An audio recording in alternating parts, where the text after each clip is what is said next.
আমি রামনারায়ণ গৃহস্থের অমৃত কথা চ্যানেল থেকে এই যে এসে গেছি। দেখুন এই যে মৈচি স্টেশন থেকে নেমে গোপালদাসপুর গ্রামে এসে এই যে রাখাল রাজার মন্দিরে এসে গেছি। এই যে দেখুন একটি ছবি দেখুন, কত সুন্দর ছবি দেখুন। এই যে দেখুন, এই যে দেখুন, দেখুন কি মনোরম দেখুন।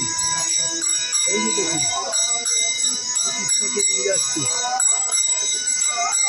এই যে দেখুন কত সুন্দর।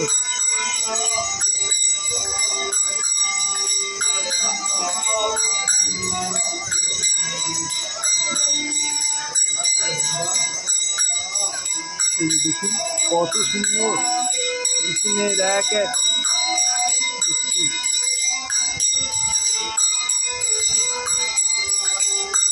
এই যে দেখুন দুর্গবর্ধন দেখুন কত সুন্দর দেখুন।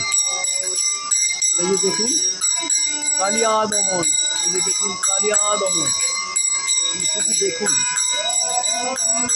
দেখুন শুধু। এই যে দেখুন,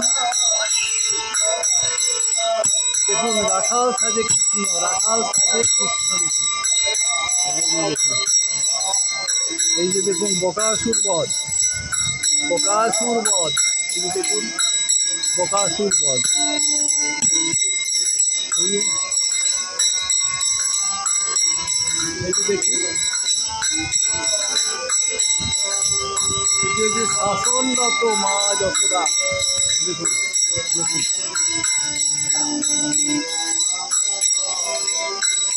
দেখুন। এই যে দুরন্ত গোপাল, এই দেখুন উদয় খন্ডের বাধা।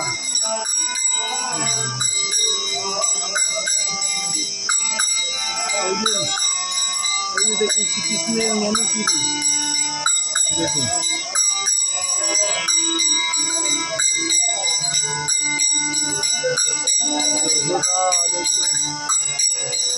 এই যে দেখুন যশোদা আদর করে নর গোপাল।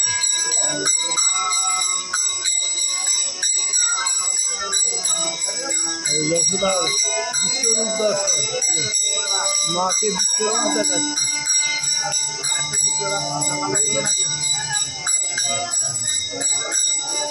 দেখুন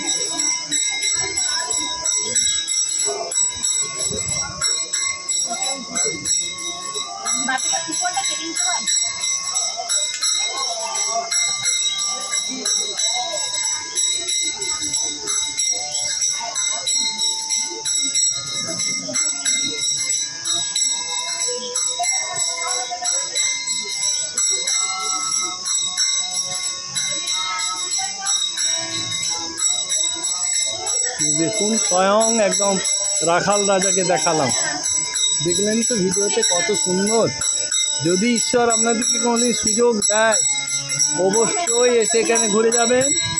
এবং সেই 350 বছর ধরে আপনার এই মন্দিরে এসে অভুক্ত অবস্থায় কেউ যাবে না, কেউ যাবে না। এটা নিয়ম, কারণ কেউ অভুক্ত অবস্থায় যাবে না, সবাই এখানে খাওয়া দাওয়া করে যাবে। দেখুন এখানেই আমার ভিডিও আজকে রাখছি, আবার পরের ভিডিও এসে যাচ্ছি। নমস্কার, ভালো থাকবেন।